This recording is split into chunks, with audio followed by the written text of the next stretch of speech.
Hello and welcome to Balance a Mob, a little series I'm doing where I look at games or issues in the gaming industry and attempt a balanced approach to the subject. Today, I'm going to have a look at the latest from Ubisoft.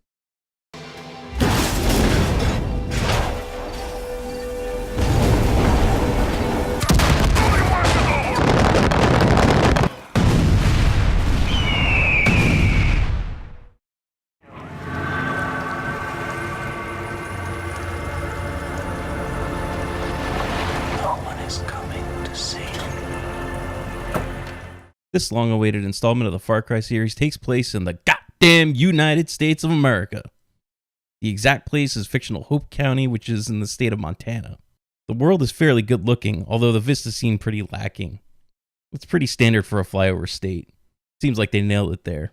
The story starts out with you, the player, as a deputy flying into Hope County to arrest some maniac religious cult leader that is harassing, abducting, and brainwashing the good people that live here. This maniac is Joseph Seed, who, by the way, has amazing snot physics. And he's accompanied by his, quote, family, which consists of a lunatic, a druggie, and another lunatic. To no one's surprise, when you make the arrest, things spin out of control.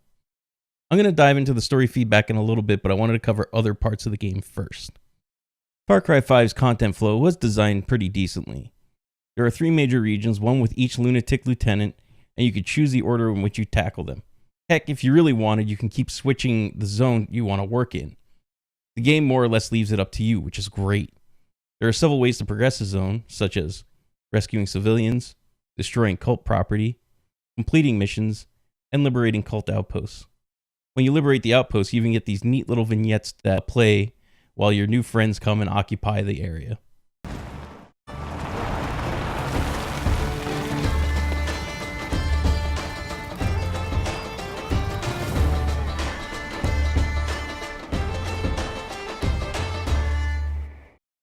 Once you move the progression bar to the end, you can engage in the final encounter of that region's lieutenant.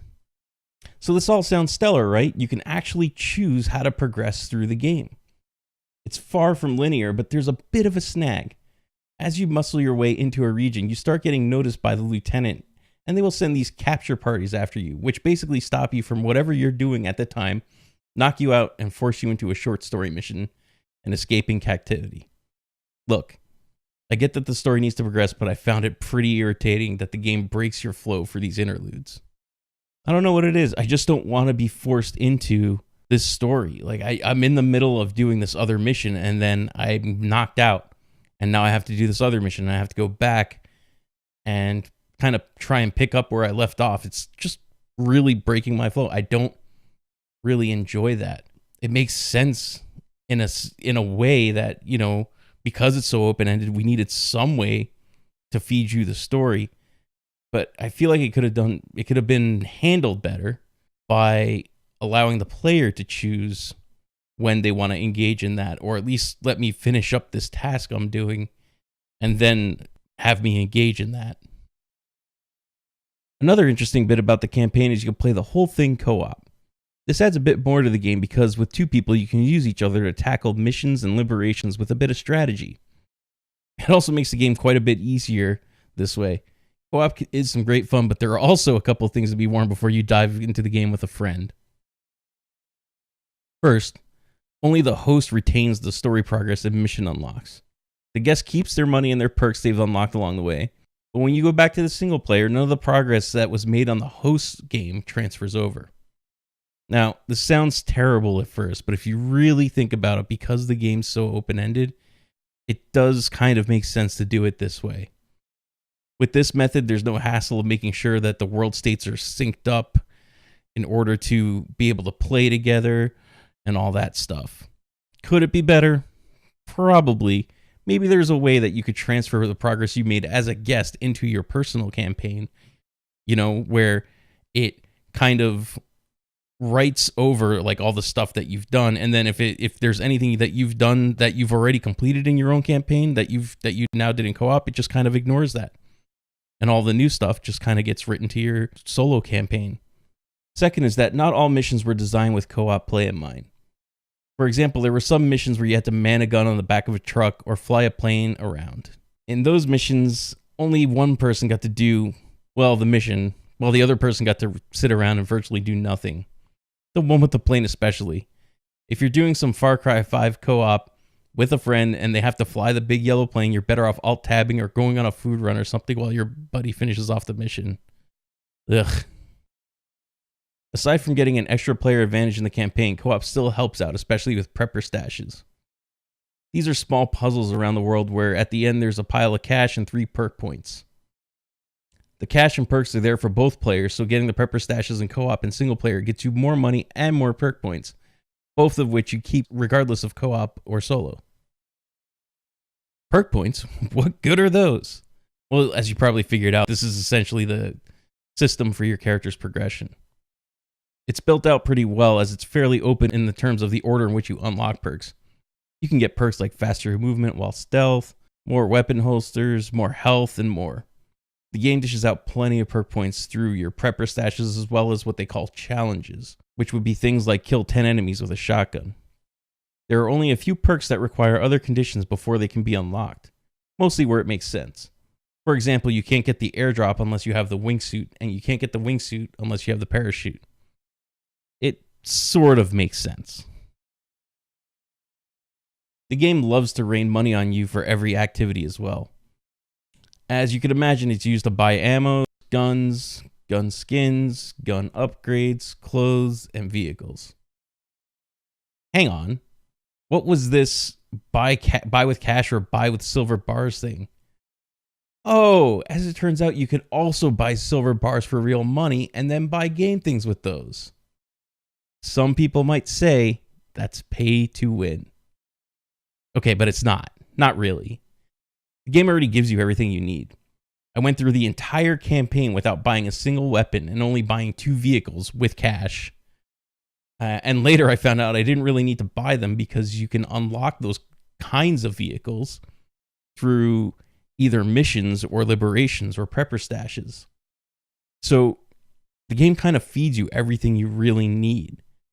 And as far as the weapons go, they're all balanced the same. It's really just slight. There's only some that have like light balance differences. Other than that, they're kind of skins. So it's really, I don't see the point. I just don't see the point of the silver bars at all. They seem utterly useless. But at least it's not a loot box driven game or system or model. Thank God. Speaking of vehicles, they're absolutely atrocious and fairly annoying to drive and pilot. This game probably has the worst vehicle controls I've ever experienced in a game. Planes seem to be able to turn on a dime, actually so can cars and trucks. I don't know, it's something about all these vehicles makes them stink in terms of controls. It's not even that it's not realistic. More like it's not plausible and unintuitive. And again, I want to note for co-op, typically one player has the fun part in the vehicles. In the technicals, you have the driver and the gunner, where the gunner gets to do all the fun stuff because driving is just atrocious. And in the flying vehicles, the pilot gets to do all the fun stuff because they get all the controls and the weapons. They're not really conducive to co-op play. The best workaround we found in a co-op scenario is to spawn 2 of the same attack helicopter and then each drive our own. Now you just have to make sure you stick close together. Keep in mind, though, that we found that with these attack helicopters, it really trivializes the game. Yes, they suck to drive, but their weapons are so powerful, and you can get a perk that auto repairs them while you're sitting in it. So it really made the game trivial. It just wasn't fair to the NPCs. Now, Ubisoft gave it to us, so I didn't really feel like we were cheating the game, but I feel like it just made everything so unfair using these. Helicopters aren't entirely invincible, though. Your enemies can still take you down if you aren't careful. The game also gives you some help in your campaign in the form of guns for hire. You can recruit just about any friendly, but the bread and butter is with the specialists, which you normally unlock through doing missions to earn their loyalty. With a perk, you can have 2 guns or fangs for hire accompany you in your solo campaign. In the co-op campaign, you can only have 1 regardless of the perk, which is fine because it would be more unfair if you could have 2 companions and another player. Each of the specialists are basically different archetypes that attempt to cater to your playstyle and approach to the game. For example, if you want to be stealthy, your best bet is to bring Peaches and Jess. On the other hand, if you want to just run in guns blazing and go ham, you could bring Cheeseburger the bear and Herc with his rocket launcher. Then again, you could still get a weaponized helicopter and tear everything up by yourself anyway. Yeah, I harped on it again, and no, I will not apologize. Another multiplayer facet of the game is they have what's called an arcade mode, where you can get bigger groups together and do multiplayer content outside of the campaign. For example, options like 6v6 team deathmatch, as well as 6-player co-op missions. There's some sort of progress in the arcade mode, which awards you money and perks. I only had a chance to play a couple of solo missions that other players created and shared. They were both terrible. Overall, though, I really think Ubisoft did a pretty good job with Far Cry 5. Sure, it's not the greatest game, but it's far from the worst. The graphics are pretty good, the voice acting's great, even though they seemingly over-enunciate at certain times. The sound design in terms of ambience and music are fantastic, although gunshots and explosions feel just a little bit off. Then again, they did manage to create one of the most annoying sound in games. And then there's the story. It's certainly not a dull story, and without giving away any spoilers, plenty of messed up stuff happens that keeps you on your toes. Each of the lieutenants have their own little quirks on how they impose the will of God into their subjects. The most cliche part of it all is how they work so hard to only capture you and reform you to their ways despite how much of their stuff you destroy and people you kill. Hang on, that actually sounds like the MO of almost every major comic book hero. Anyway, the constant cat and mouse capture and escape, the whole your time is coming, but not quite yet, goes on, and it just gets tiring after a while. One of the things I will say about the endings is it leaves you feeling like it couldn't end up that way, and there has to be more to what happened. Hopefully the DLC will tie it up nicely. Some of the other reviews in the game on the bigger sites, you'll see the word hedges come up a lot. It seems like to them the biggest transgression this campaign has committed is that you're not running around killing the alt-right. Honestly, I got this game because I saw the trailer and found out that's not what the story is about. It's not on the commentary on the current socio-political climate. If I wanted that anyway, I'd watch the news and read Facebook all day. I kind of want a game to unplug me from all that stuff. And Far Cry 5 does actually do that. I get it, it's art, and these stories are generally draw inspiration from the real-world events, but it doesn't have to be so on the nose. A lot of it's left up to interpretation, that's fine.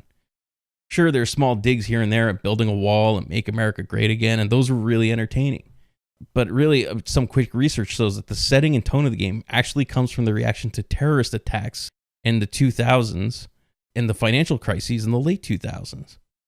So essentially, it looks like the story is more of a commentary what could happen to the U.S. given a full-on collapse and in its absolute final days of, quote, glory. And now, all of that out of the way, down to the final question. Would I say this game is worth its $60 price tag? Yes! Well, yes, but barely. It does seem to have less content than some of Ubisoft's previous major releases, but it's still a pretty fun romp. And there's a fair amount of content. I've only put 25 hours into it so far, and I finished the campaign pretty much twice between my save and my friends. But there's still lots more to do in the game. Plus, I could start a new game and try to experience the alternate ending to the one I already chose. Lastly, it looks like there are live events and such upcoming, so with all that and multiplayer arcade, there's lots to keep you going back to the deep north. Yeah, there are issues with the game and all, and even some bugs here and there, but overall, if you look at the systems, the world, and the complete freedom the game gives you, aside from capture parties, it's a treat. I don't feel like it was a waste of my $60, though if you're on the fence, I also wouldn't blame you for waiting for a sale. With that, feel free to drop a comment, let me know what you think, and I'll catch you next time.